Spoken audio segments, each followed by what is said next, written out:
Thanks for staying with us at STL Live. I'm Sarah Thompson, and my guest is Joe Edwards, owner of Blueberry Hill. And we're talking about the 45th anniversary that's coming up this Friday. Is it 45th anniversary to the day, to September 8th? To the day, Is it yes, really? September 8th, 1972. So how long did it take you to just, 45 years ago, I mean, was it a 3-month deal, 6-month? Was it, how many years in the working was it to get it started? About a year and a half. Okay.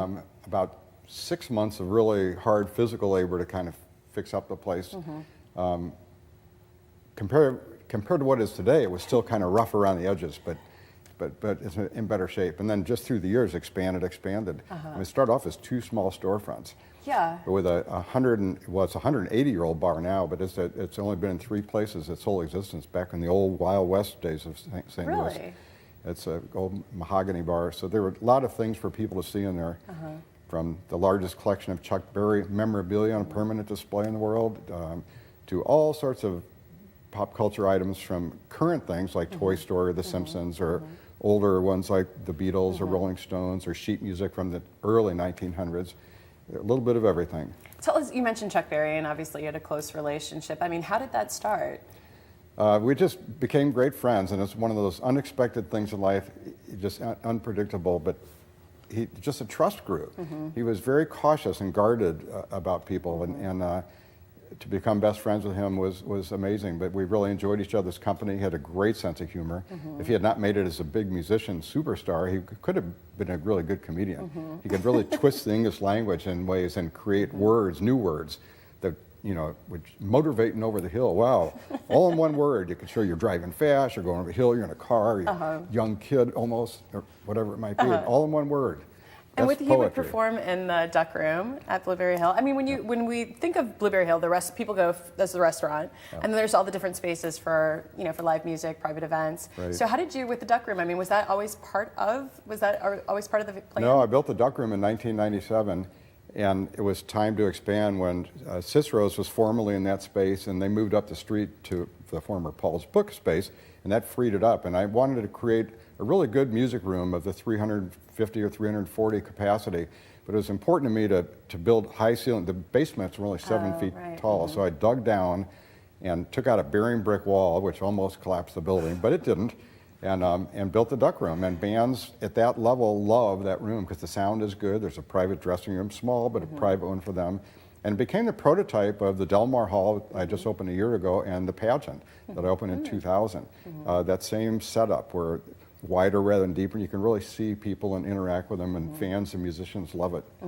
And you mentioned obviously that you've done Flamingo Bowl and the Pageant and so many other places and venues in St. Louis. Where does Blueberry Hill at this point fit in? Is it like the start? Is that the starting point, or is it It's just the one start. of many? It's my heart and soul is at Blueberry Hill. It is with the other places too, but Moonrise Hotel I love, and I love all the improvements in the rooftop additions. I love the 24-hour Peacock Diner. I love everything, and I love display cases where I can put up more collections.